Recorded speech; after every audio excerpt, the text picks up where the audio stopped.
میں کمرے سے نکلی اور چلتے چلتے پچھلے باغ کی طرف آ گئی تھی اور وہاں ٹہلنے لگی تھی۔ میں نے نظر بھر کر نیلے آسمان کی جانب دیکھا تھا اور ایک گہری سانس بھری تھی۔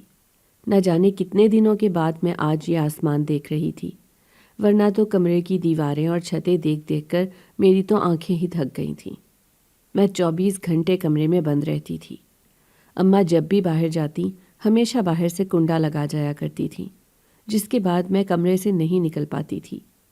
آج اماں جلدی میں کنڈا لگانا بھول گئی تھیں اور مجھے باہر نکلنے کا موقع مل گیا تھا۔ ایسا شاذ و نادر کبھی کبھار ہی ہوتا تھا کہ اماں یہ بات بھول جاتی۔ میں کافی دیر تک حویلی کے پچھلے حصے میں بنے باغ میں چہل قدمی کرتی رہی تھی اور پھر جا کر پھولوں کی کیاریوں کے پاس بیٹھ گئی تھی۔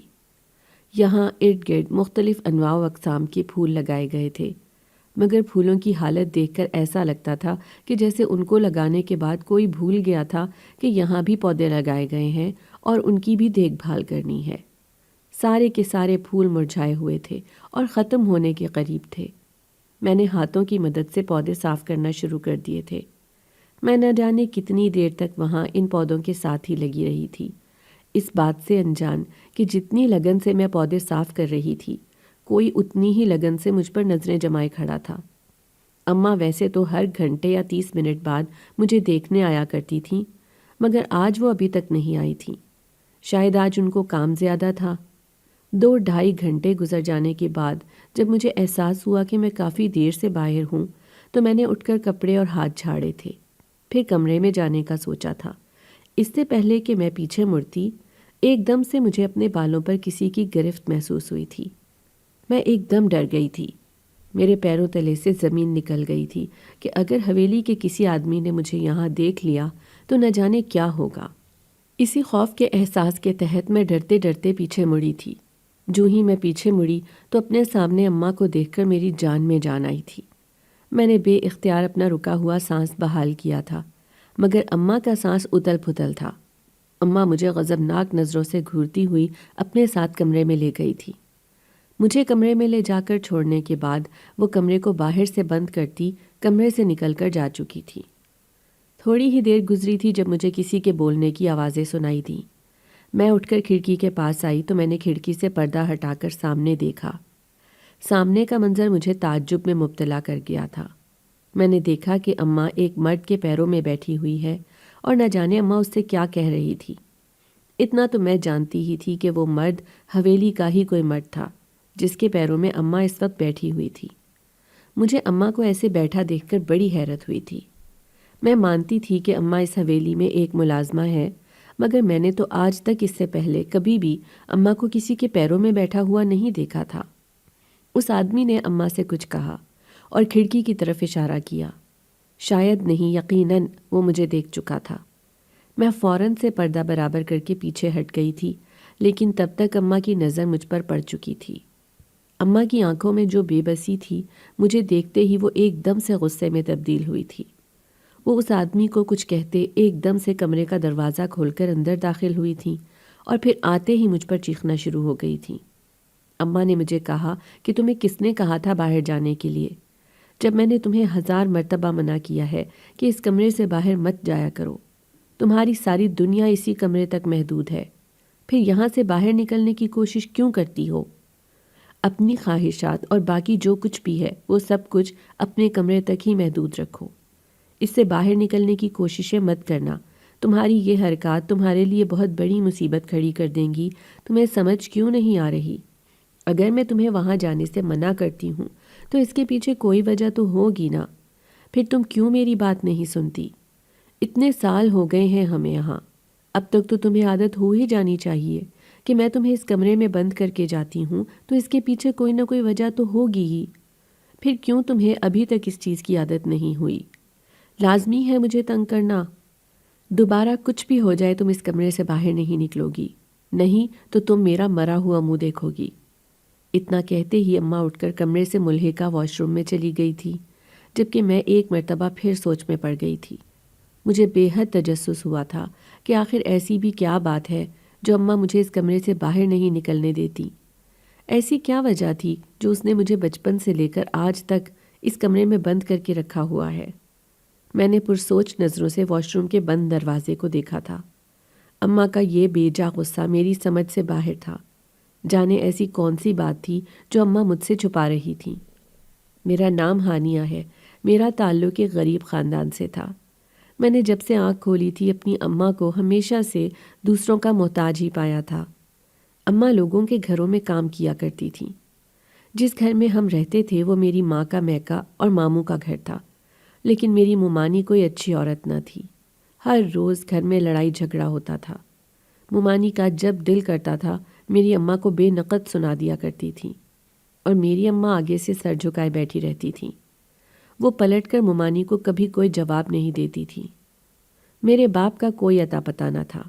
جب اماں سے میں ابا کے بارے میں پوچھتی تو اماں کہتی کہ میرے ابا میری پیدائش سے کچھ دن پہلے ہی فوت ہو گئے تھے۔ اماں کے سسرال والوں سے کوئی بھی کبھی ہمارے گھر ہمیں ملنے یا دیکھنے نہیں آیا تھا۔ خیر وقت یوں ہی گزرتا گیا تھا۔ ممانی کی باتیں روز بروز بڑھتی جا رہی تھی۔ ان روز روز کے لڑائی جھگڑوں سے تنگ آ کر ماموں نے اماں کی دوسری شادی کرانے کا سوچا تھا۔ جب اماں کو دوسری شادی کے بارے میں علم ہوا تو اماں صاف مکر گئی تھی کہ چاہے کچھ بھی ہو جائے وہ کسی صورت دوسری شادی نہیں کرے گی۔ لیکن ماموں اور ممانی اماں کی دوسری شادی پر مسلسل بضد تھے، اور وہ ہر حال میں اماں کی دوسری شادی کروانا ہی چاہتے تھے۔ اماں نے جب دیکھا کہ ماموں اور ممانی کسی صورت بھی اپنے فیصلے سے پیچھے نہیں ہٹ رہے تو اماں نے بھی ایک فیصلہ لیا تھا۔ اس دن آدھی رات کا وقت تھا جب رات کے کسی پہر میری آنکھ کھلی۔ میں اس وقت 7 سال کی تھی۔ میں نے دیکھا کہ میری اماں چارپائی پر پیچھے دیوار کی طرف ٹیک لگائے بیٹھی ہوئی تھیں اور اس کی آنکھوں میں آنسو ہی آنسو تھے۔ اماں کو یوں آدھی رات کو روتے دیکھ میں ایک دم اٹھ بیٹھی تھی۔ میں نے اماں سے پوچھا کہ اماں کیا ہوا ہے؟ تم اس طرح کیوں رو رہی ہو؟ تو مجھے جاگتا دیکھ کر اماں نے ایک دم اپنے آنسو پوچھے تھے اور ایک دم سے نامحسوس انداز میں اپنا ہاتھ پیچھے لے گئی تھی۔ میں نے دیکھا اس کے ہاتھ میں کوئی تصویر تھی جس کو وہ مجھ سے چھپا رہی تھی۔ میں نے اس وقت اس پر اتنا دھیان نہ دیا تھا۔ اماں نے مجھے کہا کہ جا کر ہاتھ منہ دھو آؤ اور اپنی سویٹر پہن لو۔ میں نے اماں سے پوچھا بھی کہ اس وقت وہ ایسا کیوں کہہ رہی ہیں، تو اماں نے میری بات کا کوئی جواب نہ دیا تھا۔ خیر میں اٹھ کر ہاتھ منہ دھونے گئی تھی۔ جب میں ہاتھ منہ دھو کر واپس آئی تو دیکھا کہ اماں نے سوٹ کیس بیڈ پر رکھا ہوا تھا اور اس میں اپنے اور میرے کپڑے رکھ رہی تھیں۔ میں نے اس وقت بھی اماں سے پوچھا مگر اس نے کوئی جواب نہ دیا تھا۔ پھر اماں نے سوٹ کیس بند کیا اور میرا ہاتھ پکڑ کر گھر سے باہر نکل آئی تھیں۔ میں پوچھتی ہی رہ گئی تھی کہ اماں ہم کہاں جا رہے ہیں، کس کے گھر جا رہے ہیں، مگر اماں کوئی جواب نہیں دے رہی تھیں۔ وہ ایک ہاتھ سے سوٹ کیس پکڑے اور دوسرے ہاتھ سے مجھے پکڑے مسلسل چلتی جا رہی تھیں۔ چلتے ہی چلتے پاؤ پھٹ چکی تھی۔ صبح کا اجالا رات کے اندھیرے کو اپنے اندر ضم کرتا چاروں طرف پھیلتا چلا جا رہا تھا۔ میں بہت تھک چکی تھی۔ میرے اندر مزید چلنے کی سکت نہیں رہی تھی۔ اماں مجھے لے کر سڑک پر ایک طرف بیٹھ گئی تھی۔ میں وہیں اماں کی گود میں سر رکھے ہی سو گئی تھی۔ اس کے بعد نہ جانے کیا ہوا تھا کیا نہیں۔ جب میری آنکھ کھولی تو میں نے خود کو ایک بستر پر پایا تھا۔ میں نے آنکھیں کھول کر دیکھا تو یہ ایک خوبصورت اور بڑا سا کمرہ تھا جس کی ہر ایک چیز اعلیٰ اور نفیس تھی۔ میں بڑی محفیت سے اس کمرے کو دیکھ رہی تھی۔ پھر میں نے اماں کی تلاش میں ادھر ادھر نظریں دوڑائیں۔ اماں کمرے میں کہیں بھی نہیں تھی۔ میں خوف زدہ ہو کر رونے لگی تھی۔ پہلا خیال جو مجھے آیا وہ یہ تھا کہ کہیں کسی نے مجھے اغوا تو نہیں کر لیا، لیکن اگر کسی نے اغوا کیا تھا تو اس نے مجھے اتنے عالیشان کمرے میں لا کر کیوں رکھا تھا؟ اور نہ جانے اماں کہاں تھیں۔ میں نے اماں کو 2-3 آوازیں بھی دی تھیں مگر کوئی جواب موصول نہیں ہوا تھا۔ اماں نہ جانے کس حال میں ہوں گی، میں نے فکر مندی سے سوچا تھا۔ میں ڈرتے ڈرتے اٹھ کر دروازے کی جانب گئی تاکہ دروازہ کھول کر باہر نکلا جا سکے، مگر جیسے ہی میں نے دروازے کو کھولنا چاہا تو میں نے دروازے کو باہر والی طرف سے لاک پایا تھا۔ میں نے دونوں ہاتھوں سے دروازہ بجانا شروع کر دیا تھا۔ کوئی ہے یہاں، مجھے یہاں سے نکالو۔ میں نے دروازہ بجانے کے ساتھ ساتھ آوازیں بھی لگائی تھیں۔ کچھ ہی دیر کے بعد مجھے قدموں کی آواز سنائی دی تھی جو میری طرف ہی آ رہی تھی۔ اگلے ہی لمحے دروازہ کھلا اور کوئی اندر داخل ہوا تھا۔ میں نے جیسے ہی اندر آنے والے کو دیکھا میری جان میں جان آئی تھی۔ اندر آنے والا کوئی اور نہیں بلکہ میری اماں ہی تھیں، جس نے اندر آتے ساتھ ہی دروازے کو اندر سے کنڈی لگا دی تھی۔ اماں کو دیکھتے ہی میں فوراً سے اماں کے ساتھ لپٹ گئی تھی۔ تب اماں مجھے ساتھ لے کر آ گئیں اور مجھے بیڈ پر بٹھا دیا تھا۔ میں نے اماں سے پوچھا کہ اماں ہم کون سی جگہ ہیں، تو اماں نے بتایا کہ ہم کسی حویلی میں ہیں۔ اماں کو ان حویلی والوں نے ملازمہ کے طور پر حویلی میں رکھ لیا تھا اور ساتھ ہی تنخواہ کے ساتھ ساتھ رہائش بھی دے دی تھی۔ اماں نے مجھے کہا کہ اس حویلی کے رہنے والے بہت سخت ہیں، اس لیے میں کسی صورت کسی کے سامنے نہ آؤں اور نہ ہی اس کمرے سے باہر نکلوں۔ اماں مجھے اچھی طرح سمجھا بجھا کر خود پھر سے باہر چلی گئی تھی اور مجھے کہنے لگیں کہ وہ جلدی واپس آ جائیں گی۔ کمرے میں میرے لیے کافی کھلونے موجود تھے۔ اماں جانے سے پہلے وہ سارے کھلونے نکال کر مجھے دے گئی تھی۔ میں ان کے ساتھ کھیل میں مصروف ہو گئی تھی۔ اماں آدھے گھنٹے بعد واپس آئی تھیں اور میرے لیے ناشتہ بھی لائی تھیں۔ مجھے ناشتہ کرانے کے بعد وہ پھر سے واپس چلی گئی۔ پھر ہر روز ہی ایسے ہوتا تھا۔ اماں صبح سویرے مجھے سوتا ہوا چھوڑ کر چلی جایا کرتی تھیں، پھر 10 بجے آتیں، مجھے ناشتہ کراتیں اور پھر چلی جاتی تھیں۔ پھر تقریباً ہر گھنٹے آدھے گھنٹے بعد وہ مجھے دیکھنے آتی اور پھر چلی جاتی تھیں۔ یوں ہی وقت گزرتا گیا تھا۔ اماں کو حویلی والے ہر روز میرے اور اماں کے لیے کوئی نہ کوئی چیز لے کر دیا کرتے تھے۔ ہر 2 مہینے بعد اماں بازار جاتی تھی اور واپسی پر میرے اور اپنے لیے کپڑے لانے کے ساتھ ساتھ کھلونے بھی لایا کرتی تھی۔ میں سارا دن کمرے میں بند رہا کرتی تھی۔ جب کبھی اماں دروازہ لاک کرنا بھول جاتی تب میں باہر نکل جایا کرتی تھی، لیکن ہر مرتبہ میں اماں کی نظر میں آ جایا کرتی تھی اور اماں ہر بار یوں ہی مجھے ڈانٹتی تھی اور مجھے سمجھاتی رہتی تھی۔ وقت کے ساتھ ساتھ میں بڑی ہو گئی تھی۔ پہلے تو مجھے کسی چیز کی سمجھ نہیں تھی، مگر جیسے جیسے مجھے سمجھ آنی شروع ہوئی، مجھے اس حویلی والوں اور اماں پر بڑی حیرت ہوتی تھی۔ ایک تو رہنے کے لیے اتنا عالی شان کمرہ، اوپر سے ہزاروں کے کپڑے، جوتے اور میرے لیے کھلونے۔ آج کل کے دور میں کہاں کوئی اپنے ملازموں کے لیے اتنا سب کرتا ہے۔ آج تک تو اماں نے اس سے پہلے جتنے بھی گھروں میں کام کیا تھا، وہاں کبھی کسی نے اتنی مہربانی نہیں کی تھی۔ اماں سارا دن بھوکی پیاسی ان لوگوں کے گھروں میں کام کرتی رہتی تھی، لیکن ان میں سے کوئی اماں کو پانی کا بھی نہ پوچھتا تھا۔ پھر یہ حویلی والے نہ جانے کہاں سے اتنے اچھے ہو گئے تھے، رہائش، کھانے اور تنخواہ کے ساتھ ساتھ اتنی ساری سہولیات بھی مہیا کر رہے تھے۔ مجھے حویلی والوں کو دیکھنے اور ان سے ملنے کا بہت شوق تھا، مگر اماں تھی کہ وہ مجھے نہ تو کمرے سے باہر نکلنے دیتی تھی اور نہ ہی کبھی مجھے ان حویلی والوں سے ملنے دیا تھا۔ حالانکہ میں نے کئی مرتبہ ضد بھی کی تھی، لیکن بدلے میں مجھے صرف اماں کی ڈانٹ ہی ملی تھی۔ اور آج اماں کو اس حویلی والوں کے پیروں میں بیٹھا دیکھ کر مجھے بے حد تجسس ہو گیا تھا۔ اس دن کے بعد اماں بہت پریشان اور ڈری ڈری سی رہنے لگی تھی۔ وہ ذرا سی آہٹ پر چونک جایا کرتی تھی۔ میں نے اس سے کئی مرتبہ پوچھا، لیکن وہ مجھے ٹال دیتی اور صرف اتنا کہتی کہ تم نے میری سالوں کی محنت ضائع کر دی ہے۔ میں نے تمہیں کہا بھی تھا کہ اس کمرے سے باہر مت نکلنا، تم نے اپنے ساتھ ساتھ مجھے بھی پھنسا دیا ہے۔ کس کس کے سوالوں کے جواب دوں گی؟ کیا کہوں گی میں کسی سے؟ تم نے بہت غلط کیا ہے ہانیہ، بہت غلط۔ تمہیں ایسا نہیں کرنا چاہیے تھا، تم نے سب کچھ برباد کر دیا ہے۔ اماں کو نہ جانے کیا ہو گیا تھا، میں نے نہ جانے ایسا کیا کر دیا تھا اور نہ جانے میری وجہ سے کیا برباد ہوا تھا۔ اماں کو کس چیز کا ڈر تھا اور وہ کیوں نہیں چاہتی تھی کہ میں حویلی والوں کے سامنے آؤں؟ آخر ایسی کون سی مجبوری تھی جس نے اماں کو روکے رکھا ہوا تھا، جو وہ مجھے ان لوگوں کے سامنے آنے سے روک رہی تھی؟ آخر کون تھے یہ لوگ جن کے سامنے آنے سے مجھے منع کیا جا رہا تھا؟ ایسی کون سی محنت تھی اماں کی جو میرے حویلی والوں کے سامنے آ جانے سے برباد ہو جانی تھی؟ میں تو سوچ سوچ کر تھک چکی تھی، مگر میرے ہاتھ کوئی سرا نہیں لگ رہا تھا۔ میرے ذہن میں بہت سے ایسے سوالات تھے جن کے جوابات مجھے چاہیے تھے، مگر کون تھا جو مجھے ان سارے سوالوں کے جواب دیتا؟ اماں سے تو مجھے کسی قسم کی کوئی امید نہیں تھی کہ وہ اس بارے میں مجھے کچھ بھی بتاتی، کیونکہ اگر اسے کچھ بھی بتانا ہوتا تو مجھ سے کچھ چھپاتی ہی نہ۔ اس دن کے بعد سے میں بس موقع ڈھونڈتی رہتی تھی کہ کسی طرح کمرے سے نکل سکوں۔ اب میں حویلی والوں سے ملنا چاہتی تھی، کیسے بھی کر کے، مگر یہ اس وقت ممکن ہوتا جب اماں دروازہ لاک کیے بغیر جاتی اور مجھے اس کمرے سے باہر نکلنے کا موقع ملتا۔ اماں نے آج کل سیکیورٹی بہت ٹائٹ کر دی تھی۔ پہلے پہل تو پھر میں کبھی کبھار کھڑکی کھول کر باہر کے مناظر دیکھ لیا کرتی تھی، مگر اب اماں کھڑکی کو بھی باہر کی طرف سے بند کر دیا کرتی تھی تاکہ میرے باہر نکلنے اور تانکنے جھانکنے کے سارے راستے بند ہو جائیں۔ ایک دن میں یوں ہی کمرے میں بیٹھی تھی جب اماں دروازہ کھول کر اندر داخل ہوئیں۔ میں نے دیکھا کہ اماں بہت غصے میں تھیں۔ اس سے پہلے کہ میں کچھ سمجھ پاتی، اماں نے آتے ساتھ چپل اتاری تھی اور مجھے مارنا شروع کر دیا تھا۔ میں نے اپنے بچاؤ کی بہت کوشش کی تھی، مگر اماں کو شاید کچھ زیادہ ہی غصہ چڑھا ہوا تھا۔ اماں تب تک مجھے مارتی رہی تھیں جب تک اس کا غصہ نہیں اترا۔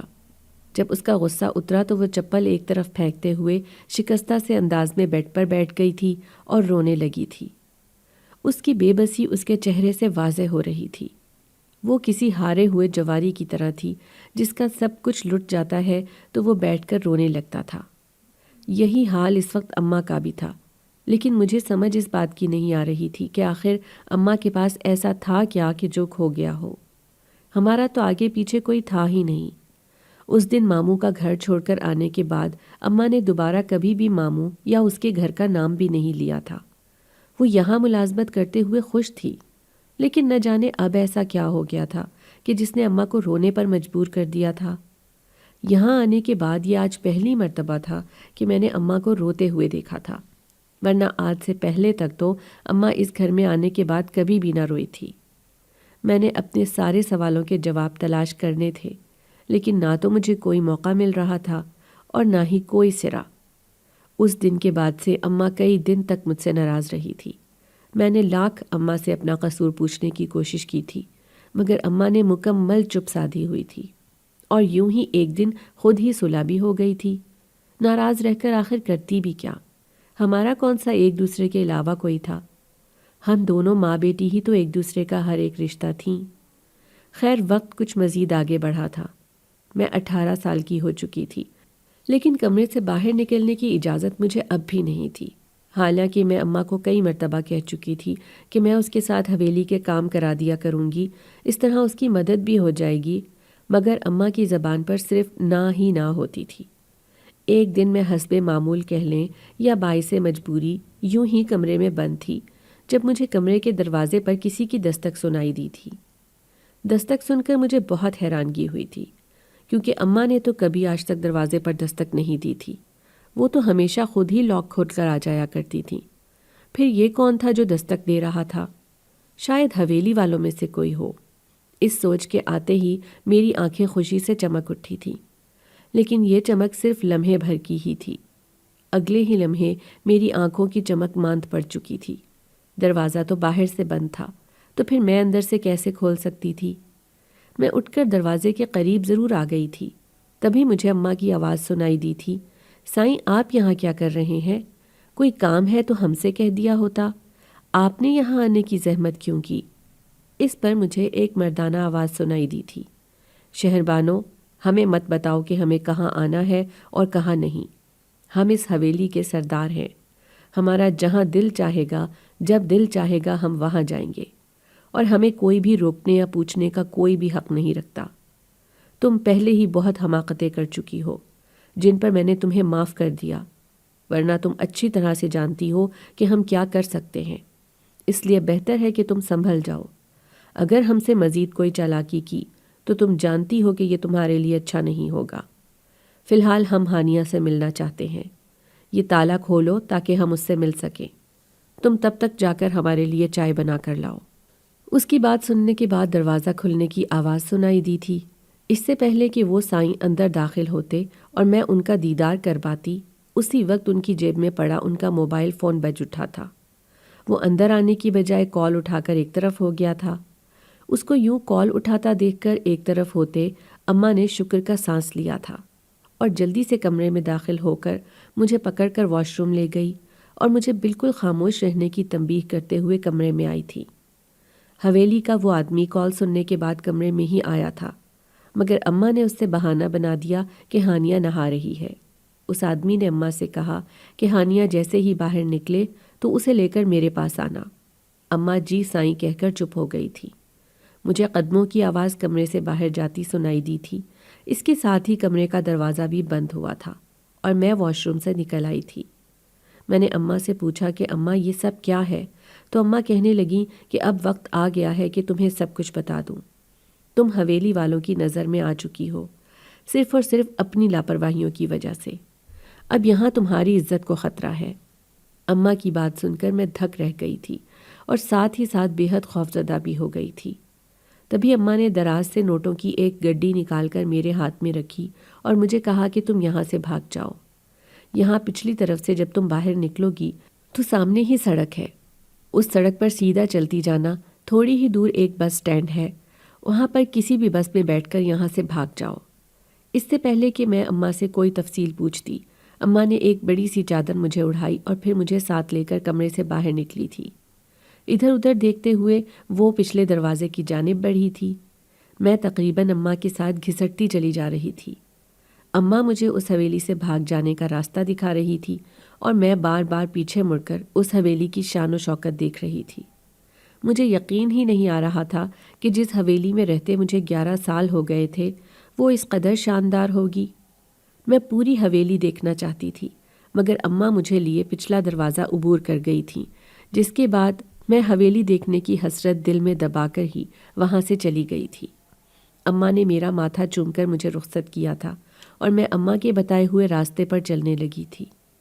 کچھ ہی دیر میں بس سٹینڈ پر پہنچ چکی تھی۔ وہاں میں ایک بس پر بیٹھی اور آنکھیں بند کر کے سیٹ کی پشت پر سر ٹکا لیا۔ ابھی بس نے بمشکل 2 یا 4 منٹ کا ہی سفر طے کیا تھا کہ جب وہ ایک جھٹکے سے رک گئی۔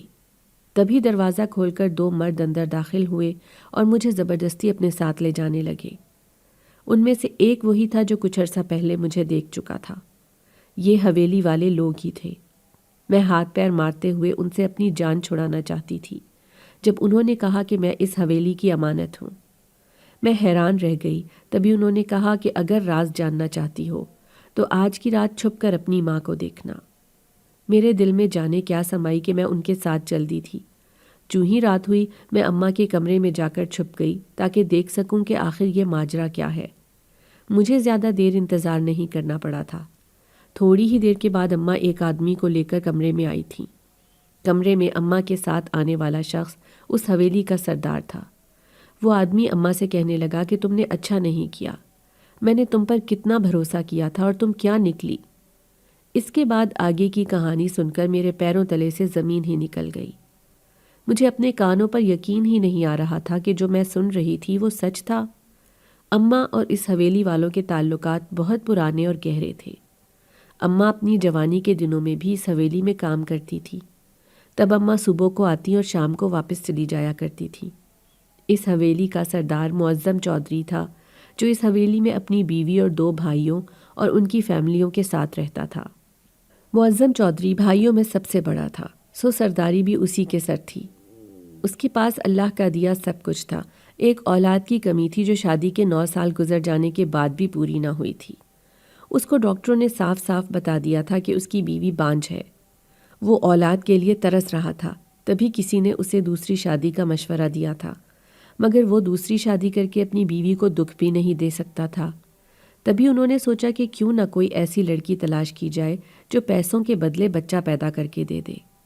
یوں تو لڑکیوں سے دنیا بھری تھی، لیکن اس کام کے لیے میری اماں کو چنا گیا تھا، جو اس کی بیوی کی خاص ملازمہ تھی تاکہ گھر کی بات گھر میں ہی رہے۔ یوں اماں کا نکاح معظم چودھری سے کروا دیا گیا تھا۔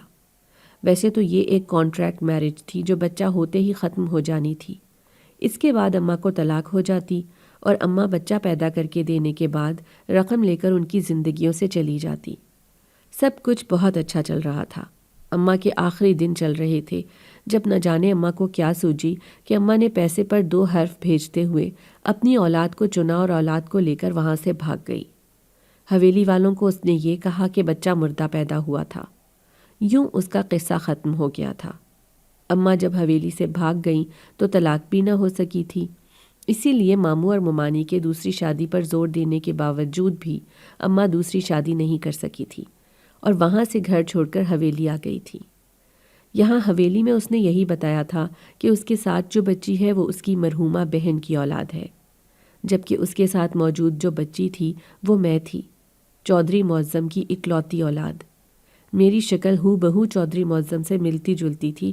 یہی وجہ تھی کہ اماں مجھے حویلی والوں کے سامنے جانے سے روکتی تھی اور کمرے میں بند رکھتی تھی، کیونکہ وہ جانتی تھی کہ اگر غلطی سے بھی کسی کی نظر مجھ پر پڑ گئی تو اماں کی ساری پول کھل جائے گی۔ لیکن سچ آخر کب تک چھپ سکتا تھا؟ اس دن جس آدمی نے مجھے دیکھا تھا وہ چودھری معظم کا بھتیجا تھا۔ اسی نے حویلی جا کر میرے بارے میں سب کو بتا دیا تھا۔ تحقیق کرانے پر سب پر سچائی واضح ہو گئی تھی۔ سب مجھے واپس حویلی لے جانا چاہتے تھے، مگر اماں نے ان سے میرے 18 سال ہونے تک کا وقت مانگا تھا۔ ایسے میں چھپ چھپا کر میری منگنی بھی چچا کے بیٹے سے کر دی گئی تھی، اسی لیے وہ لوگ مجھے حویلی کی امانت کہہ رہے تھے۔ ساری سچائی جان کر میں دنگ رہ گئی تھی۔ مجھے اپنی قسمت پر یقین ہی نہیں آ رہا تھا کہ میری قسمت ایسی ہوگی۔ جس لڑکی کی ساری زندگی ایک بند کمرے میں گزری تھی، کون سوچ سکتا تھا کہ وہ اس حویلی کی مالک ہوگی؟ میں فوراً سے اماں کے سامنے آئی تھی۔ مجھے دیکھ کر اماں کا رنگ یکلخت سفید پڑا تھا، مگر مجھے اس سے جواب طلب کرنے تھے۔ میرے پوچھنے پر اماں نے بتایا کہ وہ ڈر گئی تھی۔ وہ نہیں جانتی تھی کہ اپنے جسم کے ٹکڑے کو کسی کو دے دینا کتنا مشکل ہوتا ہے، اسی لیے وہ کمزور پڑ گئی تھی۔ اسے پتا تھا کہ جب اس کی اولاد پیدا ہوگی تو میرے ابا اس سے اولاد چھین کر اپنی پہلی اور محبوب بیوی کی گود میں ڈال دیں گے اور اسے طلاق دے دیں گے۔ اسی لیے اماں نے ایسا کیا تھا۔ اماں نے مجھ سے اور ابا سے معافی مانگی تھی، جس کے بعد ابا ہم دونوں کو حویلی لے گئے تھے۔ ابا کی پہلی بیوی مر چکی تھی۔ ابا نے سب کے سامنے مجھے اور اماں کو متعارف کروایا تھا اور اماں کو سردارنی کا رتبہ دے دیا تھا۔ کچھ ہی عرصے بعد میری شادی بھی چچا کے بیٹے سے کر دی گئی تھی۔